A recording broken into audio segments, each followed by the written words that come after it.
Hi friends, കാറ്റ്സിൻ്റെ മറ്റൊരു വീഡിയോയിലേക്ക് സ്വാഗതം. ഞാൻ സജി. അപ്പോൾ ഇന്ന് നമ്മൾ ചെയ്യുന്ന വീഡിയോ റോപ്പ് ക്ലൈംബിങ്ങിനെ കുറിച്ചാണ്.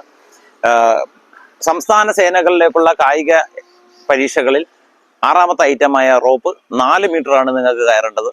അപ്പോൾ അതിനെക്കുറിച്ചുള്ള ഒരു ഡീറ്റെയിൽ വീഡിയോ ആണ് ഇത്. സ്പെഷ്യലി ഈ ഷോർട്ട് ടൈമിൽ നിങ്ങളിപ്പോൾ ചെയ്തു തുടങ്ങുന്ന കുട്ടികൾ ശ്രദ്ധിക്കേണ്ട കാര്യങ്ങളും എങ്ങനെ ഇഞ്ചുറി വരാതെ നിങ്ങൾക്ക് ഇത് ചെയ്യാൻ പറ്റും, വളരെ ഈസി ആയിട്ട് ചെയ്യാൻ പറ്റും. അപ്പോൾ ഇനിയുള്ള 20 ദിവസങ്ങൾ നിങ്ങൾ പ്രാക്ടീസ് ചെയ്താലും ഈ ഒരു ഐറ്റം നിങ്ങൾക്ക് ഈസി ആയിട്ട് നേടിയെടുക്കാൻ പറ്റും. നമ്മൾ ഇനി വരാൻ പോകുന്ന ടെസ്റ്റുകളിൽ വളരെ കുറച്ച് ദിവസങ്ങളേ ഉള്ളൂ. സ്വാഭാവികമായിട്ട് നിങ്ങൾക്ക് ഇഞ്ചുറി ഉണ്ടാവാനുള്ള സാധ്യത കൂടുതലാണ്. അതുകൊണ്ട് തന്നെ നിങ്ങൾ ഏത് ഐറ്റം ചെയ്യുന്നതിന് മുമ്പായിട്ടും അതിനോട് അനുസരിച്ചുള്ള എക്സർസൈസുകൾ, വ്യായാമങ്ങൾ നിങ്ങൾ ചെയ്തിരിക്കണം. സ്പെഷ്യലി നിങ്ങളുടെ കൈയുടെ റോപ്പ് ക്ലൈംബിംഗ് ആണ്. അപ്പം നിങ്ങളുടെ കൈയുടെ പവർ കൂടാനുള്ള വർക്കൗട്ടുകൾ ചെയ്യുക. ഒപ്പം തന്നെ ചിന്നിങ് നിങ്ങൾ ഒരു 8 മുതൽ 10 വരെയെങ്കിലും അടിച്ച് സെറ്റാവുന്ന ഒരു രീതിയിലേക്ക് കൊണ്ടെത്തിക്കുക. സപ്പോസ് നിങ്ങൾക്ക് അങ്ങനെ ചെയ്യാൻ പറ്റുന്നില്ല, റോപ്പ് പ്രാക്ടീസ് ചെയ്യുകയും കൂടി വേണം എന്നുണ്ടെങ്കിൽ നിങ്ങളൊരു 4 എണ്ണം അടിക്കുക.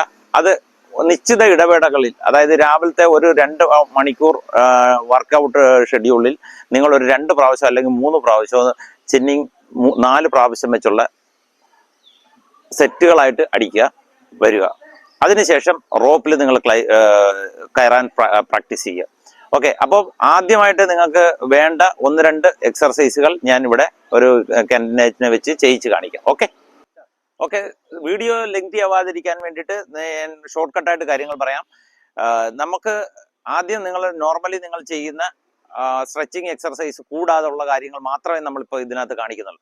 ഒന്ന് സാധാരണ രീതിയിൽ പുഷപ്പ് അടിക്കുക. ഇതാ ഈ രീതിയിൽ കൈ അടുപ്പിച്ച് വെച്ചിട്ട് കുറച്ച് പുഷപ്സ് അടിക്കുക. തല ഉയർന്നിരിക്കണം. Ready, down up. 1-2 പ്രാവശ്യം ചെയ്ത് കാണിക്കുന്നുള്ളൂ. Down up. ഓക്കെ, ഇനി നോക്കിയേ, ഇത് തന്നെ ഡയമണ്ട് പുഷപ്പ് അടിക്കുക. Down up, down up. അപ്പോൾ ഇത് രണ്ടും ഇങ്ങനെയുള്ള സെറ്റുകൾ ചെയ്യുക. ഇത് ഒന്ന് പ്രോഗ്രസ് ആകുമ്പോൾ, അതായത് 1, 2, 3 ദിവസങ്ങളിൽ ഇത് പ്രാക്ടീസ് ചെയ്തതിന് ശേഷം നിങ്ങൾ ഒന്നുകിൽ വേറൊരാളുടെ സഹായത്തോടു കൂടി, അല്ലെങ്കിൽ നിങ്ങളുടെ സ്റ്റെപ്പിന്റെയോ ജനൽ പടികളുടെയോ അല്ലെങ്കിൽ ഏതെങ്കിലും ഹൈറ്റ് ഉള്ള സ്ഥലങ്ങളുടെയോ സഹായത്തോടു കൂടി താഴോട്ട് കിടന്ന് കൂടി ദാണ്ട് ഇത്തരത്തിൽ കാലകത്തി വെച്ചിട്ട് ഹൈറ്റിൽ കാല് വയ്ക്കുക, പുഷപ്പ് അടിക്കുക. Down up, down up. ഇനി മുമ്പോട്ട് നടക്കുക. ദാ ഒന്നുണ്ടത്. ഇത്തരത്തിലുള്ള വ്യായാമങ്ങൾ നിങ്ങൾ ചെയ്ത് പരിശീലിക്കുക മതി. ഇത് പരിശീലിക്കുക. അപ്പോൾ നിങ്ങളുടെ ഷോൾഡറും കൈയും നല്ല ഉറപ്പോടുകൂടി ആയി കിട്ടും. ഇതിന് ശേഷം മാത്രം ചെയ്യുക. ഇല്ലെങ്കിൽ നിങ്ങൾക്ക് ഡാമേജ് ഉണ്ടാവാനുള്ള സാധ്യതയുണ്ട്. അത്തരത്തിൽ ഉണ്ടാവാതെ വളരെ കാര്യമായിട്ട് സൂക്ഷിക്കുക. ഓക്കെ, ഇനി നമുക്ക് റോപ്പ് ക്ലൈംബിങ്ങിലേക്ക് പോകാം. CPOയ്ക്ക് നമുക്ക് മെയിനായിട്ട് 4 മീറ്റർ ആണ് ചെയ്യേണ്ടത്. 3 പോയിന്റ് സംതിങ് ആണ് പറയുന്നത്. ബട്ട് നമ്മൾ പ്രാക്ടീസ് സെക്ഷനിൽ നിങ്ങൾ 4 മീറ്റർ തന്നെ ഉൾപ്പെടുത്തുക. കാര്യം റോപ്പിന് മുകളിൽ കയറാനും താഴെ ഇറങ്ങാനും ഉള്ള ഒരു റിബൺ കെട്ടിയിട്ട് അതിന് മുകളിൽ 2 കൈയും വരണം എന്നുള്ളൊരു നിബന്ധനകൾ വെക്കാൻ സാധ്യതയുണ്ട്. സ്പെഷ്യലി അത് SI മാതിരിയുള്ള, അതായത് വേക്കൻസി കുറവുള്ള ടെസ്റ്റുകൾക്കായിരിക്കും കൂടുതൽ സ്ട്രിക്റ്റ് ആവാൻ സാധ്യതയുള്ളൂ. പിന്നെ ഈ റോപ്പ് ഇപ്പൊ നമുക്ക് ഏകദേശം നമ്മളുടെ പൊക്കിളിന് താഴെ വരെ എത്തിയിട്ടുണ്ട്. ഈ റോപ്പ് കട്ട് ചെയ്ത് മുകളിലോട്ട് നിർത്താൻ സാധ്യതയുണ്ട്. അതായത് നമ്മുടെ കൈക്ക് മൂക്കിനുള്ള പൊക്കത്തിൽ ഇതിനെ നിർത്താൻ സാധ്യതയുണ്ട്. ഇതൊക്കെ നമ്മളെ മാനസികമായ ഒരു ടെൻഷൻ തരാൻ വേണ്ടിയിട്ടുള്ള ഒരു മാർഗം മാത്രമാണ്. സോ നിങ്ങൾ എന്തായാലും പ്രാക്ടീസ് ചെയ്യുമ്പോൾ ഇത്തരത്തിൽ കൈ പിടിക്കുക, ഹീൽ അപ്പ് ചെയ്യുക, അതിനുശേഷം മുകളിലോട്ട് പൊങ്ങുന്ന രീതിയിൽ ചെയ്യുക. ഇനി നിങ്ങൾ ശ്രദ്ധിക്കേണ്ട കാര്യം എന്ന് പറയുന്നത്, ഈ കൈ ഇങ്ങനെ പിടിച്ച് നമ്മൾ പൊങ്ങുമ്പോൾ ചെസ്റ്റ് നമ്മുടെ കൈപ്പത്തിയുടെ അവിടെ ഈ രീതിയിൽ നിൽക്കണം. ചെസ്റ്റ് കൈപ്പത്തിയുടെ അവിടെ പൊങ്ങി നിൽക്കുന്ന രീതിയിൽ ആദ്യം ഹോൾഡ് ചെയ്യുക. ഹോൾഡ് ചെയ്തതിന് ശേഷം മാത്രം നിങ്ങൾ ക്ലൈംബ് സ്റ്റാർട്ട് ചെയ്യുക. മനസ്സിലായോ? അപ്പോൾ നമ്മൾ ഒരു ഇൻഡിവിജ്വലിനെ വെച്ചിട്ട് ഇതിപ്പോ ഒരു പ്രാവശ്യം ചെയ്ത് കാണിക്കുന്നതായിരിക്കും. ഇത്തരത്തിൽ നോക്കിയാൽ കഴിച്ചുകൊണ്ട് പറയാം. ഇത്തരത്തിൽ നിങ്ങൾ പിടിക്കേണ്ടി വരാം. റോപ്പ് ഇത്രത്തോളം താഴെ വരുന്നില്ല. ഇവിടെ ഇപ്പൊ 2 രീതിയിലുള്ള റോപ്പുകളാണ് നമ്മൾ വെച്ചേക്കുന്നത്. ഇത് ഒരു 4 മീറ്ററിന്റെ അത് ഈ റോപ്പ് കണ്ടിട്ടുണ്ടല്ലോ, ഇത് 8 മീറ്ററിന്റെ ഹൈറ്റ്. IRB കമാൻഡോസിന് നമ്മൾ ട്രെയിനിങ് കൊടുത്തത് ഈ തരത്തിലുള്ള റോപ്പിലാണ്. ഇത്തരത്തിൽ നിങ്ങൾക്ക് റോപ്പ് ഹൈറ്റിൽ തരാൻ സാധ്യതയുണ്ട്. ഇതൊക്കെ ഒരു മാനസിക ടെസ്റ്റിന്റെ ഭാഗം മാത്രമായി നിങ്ങൾ കണ്ടാൽ മതി. നിങ്ങൾക്ക് കയറേണ്ട ദൂരം 4 മീറ്റർ തന്നെ ഫിക്സ് ചെയ്യുക. 2 കാര്യമാണ് ഇതിനകത്ത് നിങ്ങളിപ്പോൾ കാണിക്കുന്നത്. ചെയ്യുന്ന രീതി, പിന്നെ കൈയുടെ പൊസിഷൻ ഒരിക്കലും നിങ്ങൾ ലെങ്തി ആക്കരുത്, ഇത്തരത്തിലാക്കരുത്. സപ്പോർട്ടോടുകൂടി ചെയ്യുമ്പോഴാണ്, അതായത് കാലിന്റെ സപ്പോർട്ടോടുകൂടി നമുക്ക് ചെയ്യുമ്പോൾ മാത്രമാണ് കൈയുടെ ലെങ്തി ആക്കി പിടിക്കേണ്ടത്. ഇത് നമുക്ക് കാലിന്റെ സപ്പോർട്ട് ഇല്ല. അപ്പോൾ നമ്മളെന്ന് വെച്ചാൽ എൽബോ ബെൻഡ് ആയിരിക്കണം. ഇത്തരത്തിൽ എൽബോ ബെൻഡ് ആയിരിക്കണം. ഇല്ലെങ്കിൽ ഡാമേജ് ഉണ്ടാവാനുള്ള സാധ്യതയുണ്ട്. അത്തരത്തിൽ നിങ്ങൾ ഒരു കാരണവശാലും കൈ നൂത്തിട്ട് ഇത് ചെയ്യരുത്. Okay, ready?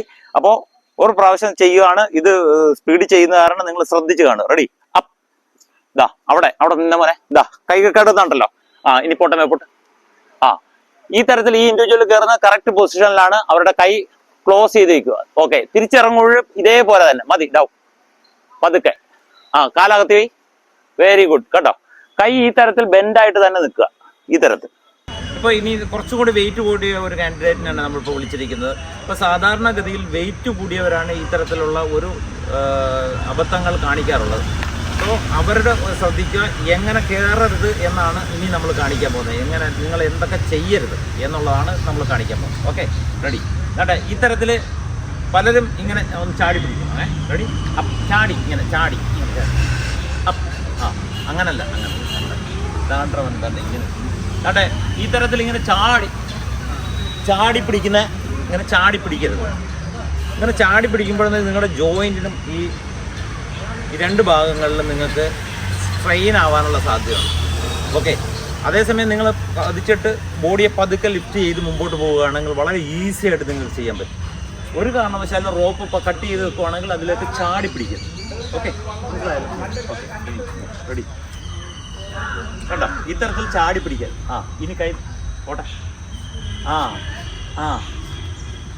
കൈ നീട്ടി. കൈ ഇപ്പോൾ ഏകദേശം കുറുക്കിയാണ് പിടിച്ചിരിക്കുന്നത്, പക്ഷേ ഇത്രയും കൈ നീട്ടി പോരും. താഴോട്ടിറങ്ങി കൈ നീട്ടി. പോട്ടെ. പോട്ടെ കേട്ടോ. ഇത്തരത്തിൽ വെയിറ്റ് ഉള്ളപ്പോൾ സ്വാഭാവികമായിട്ട് നമ്മുടെ ബോഡി താഴേക്ക് വരാനുള്ള സാധ്യതയുണ്ട്. അപ്പോൾ ഇനി ബിഗിനേഴ്സ് ആണെങ്കിൽ നിങ്ങൾക്ക് ഈ ക്ലോസ് ടൈമിൽ പാടായിരിക്കും, കുറച്ച് ബുദ്ധിമുട്ടാണ്. ബട്ട് നിങ്ങൾ ഇഞ്ചുറി ഉണ്ടാവാതെ നിങ്ങൾക്ക് സൂക്ഷിക്കാൻ പറ്റും. ഓക്കെ, അങ്ങനെ റോപ്പ് ഒരു ഐറ്റം കിട്ടിയേ തീരുമെന്നുണ്ടെങ്കിൽ നിങ്ങൾ കൂടുതൽ സമയം ദിവസം കുറച്ച് പുഷപ്പുകൾ കൂട്ടുക. അതായത് ഫസ്റ്റ് ഡേയിൽ നിങ്ങളൊരു 20 എണ്ണം അടിക്കുകയാണെങ്കിൽ അടുത്ത ദിവസം 25, 30 എന്നുള്ള തോതിൽ പതുക്കെ കയറ്റിക്കൊണ്ട് വന്നിട്ട് മാക്സിമം ചിന്നിങ് അടിച്ച് കറക്റ്റ് ചെയ്യാൻ ശ്രമിക്കുക. ഇതിന് ശേഷം മാത്രം റോപ്പിലേക്ക് കടക്കുക. ഇനി നമ്മൾ പറയാൻ പോകുന്നത് ഇതിനകത്ത് വരാൻ പോകുന്ന ഏക ഫൗൾ എന്ന് പറയുന്നത് നമ്മുടെ കാല് കൊടുക്കുന്നതാണ്. ഇത്തരത്തിൽ നമ്മൾ കാല് കൊടുത്ത് ചെയ്ത് കഴിഞ്ഞാൽ അത് ഫൗളായി. അപ്പോൾ അങ്ങനെ കാല് കൊടുത്ത് നമ്മൾ ചെയ്യരുത്.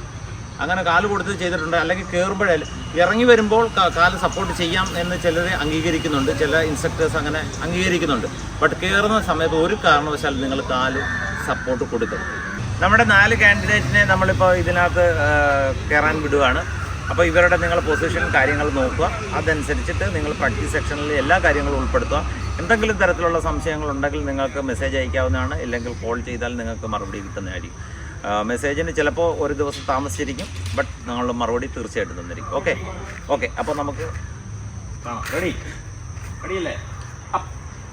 പോട്ടെ, സ്മൂത്തായിട്ട് കയറി പോട്ടെ, നല്ല സ്മൂത്തായിട്ട്. Very good, super. ഈ കൈ വളരെ ക്ലിയർ ആയിട്ട് അവിടെ ബെൻഡ് ചെയ്ത് വെച്ചിരിക്കുകയാണ്. ഓക്കെ, താഴോട്ട് ഡൗൺ. മതി, താഴോട്ട് മതി, താഴോട്ട്. ഗുഡ്. കാലാകത്തിപ്പിടി വിഷ്ണു. പ്രാക്ടീസ് സെക്ഷനിൽ നിങ്ങൾ ചെയ്യുമ്പോൾ ഡൗൺ ആകുമ്പോൾ ഒരു കാരണവശാലും കാല് സപ്പോർട്ട് കൊടുക്കരുത്. കുറച്ച് ദൂരം കയറിയാൽ മതി, പക്ഷേ കാല് സപ്പോർട്ട് കൊടുക്കരുത്. കാര്യം നിങ്ങൾ കയറുന്നതിനെക്കാട്ടി സ്ട്രെയിനാണ് തിരിച്ചിറങ്ങി വരുമ്പോൾ നിങ്ങൾക്ക് കൈക്ക് നല്ല പവർ കിട്ടും. അപ്പോൾ ആ രീതിയിൽ തന്നെ നിങ്ങൾ പ്രാക്ടീസ് ചെയ്തുകൊണ്ട് നിങ്ങൾ ഇപ്പോൾ 4 മീറ്റർ കയറണമെന്ന് ഞാൻ നിർബന്ധം പിടിക്കലില്ല. ഒരു 2.5 മീറ്ററോ അല്ലെങ്കിൽ 3 മീറ്ററോ കയറിയിട്ട് താഴോട്ട് ഇറങ്ങുക. വീണ്ടും കുറച്ച് സമയം കഴിഞ്ഞതിന് ശേഷം ഒന്നും കൂടെ കയറി നിങ്ങൾക്ക് പ്രാക്ടീസ് ചെയ്യാവുന്നതാണ്. അതുകൊണ്ട് കുഴപ്പമില്ല. ക്ലിയർ ആയിട്ടുള്ള ഒരു വർക്കൗട്ടും ക്ലിയർ ആയിട്ടുള്ള ഒരു കൂൾ ഡൗൺ നിങ്ങൾ ചെയ്തിട്ടുണ്ടെങ്കിൽ കൈക്ക് അധികം ഇഞ്ചുറി വരാൻ സാധ്യതയുണ്ട്. പിന്നെ കൈക്ക് വേദന ഉണ്ടാകാവുന്ന, സ്വാഭാവികമായും വേദന ഉണ്ടാകാവുന്ന, അല്ലെങ്കിൽ നമ്മുടെ മസിലിന് നല്ലൊരു സ്ട്രെങ്ത് ഇല്ലാത്തപ്പോൾ വേദന ഉണ്ടാകാവുന്ന, ഇവിടെയൊക്കെ ഒരു കൃത്യമായിട്ടൊരു വേദന ഉണ്ടാകാറുണ്ട്. അപ്പോൾ ഈ ഷോർട്ട് ടൈം ആണെങ്കിൽ നിങ്ങളൊരു പെയിൻ കില്ലർ ഏതെങ്കിലും ഡോക്ടറുടെ ഡയറക്ഷനോടുകൂടി കഴിക്കുന്നത് നല്ലതായിരിക്കും, അല്ലെങ്കിൽ നല്ലൊരു ഇൻസ്ട്രക്ടറുടെ ഒരു ഡയറക്ഷൻ മേടിക്കുന്നത് നിങ്ങൾക്ക് നല്ലതായിരിക്കും. പിന്നെ ഇങ്ങനെ ഉണ്ടാകുന്ന പെയിൻ ഒരു നിശ്ചിത സമയത്തെ ഉണ്ടാവത്തുള്ളൂ. നിങ്ങളിപ്പോൾ രാവിലെ ചെയ്യുന്നുണ്ടെങ്കിൽ ഒരു 10-11 മണിയാകുമ്പോഴത്തേക്ക് ആ പെയിൻ മാറിക്കിട്ടും സ്വാഭാവികമായിട്ട്. ഇല്ല എന്നുണ്ടെങ്കിൽ ഒരുപാട് ഇങ്ങനെ ഇടിക്കാനോ മസാജ് ചെയ്യാനോ പോകാതെ ലൈറ്റായിട്ടൊന്ന് ഒരു ഓയിലോ എന്തെങ്കിലും തേച്ചിട്ട് ഒന്ന് ചെറുതായിട്ട് ഒന്ന് മസാജ് ചെയ്ത് ഒന്ന് ചെറിയ ചൂട് പിടിച്ചാലും നിങ്ങൾക്കത് ക്ലിയർ ആവും. അപ്പോൾ എല്ലാവർക്കും ഇനി അടുത്ത ഫിസിക്കലിന് തയ്യാറെടുക്കുന്ന എല്ലാ നമ്മുടെ കാൻഡിഡേറ്റുകൾക്കും വിജയം ആശംസിക്കുന്നു. അപ്പോൾ ഈ വീഡിയോ ഇഷ്ടമായിട്ടുണ്ടെങ്കിൽ നമ്മുടെ എല്ലാ ഗ്രൂപ്പുകളിലേക്ക് ഷെയർ ചെയ്യുക. എല്ലാവർക്കും വിജയം ആശംസിച്ചുകൊണ്ട് ഒരിക്കൽ കൂടി ജയ് ഹിന്ദ്.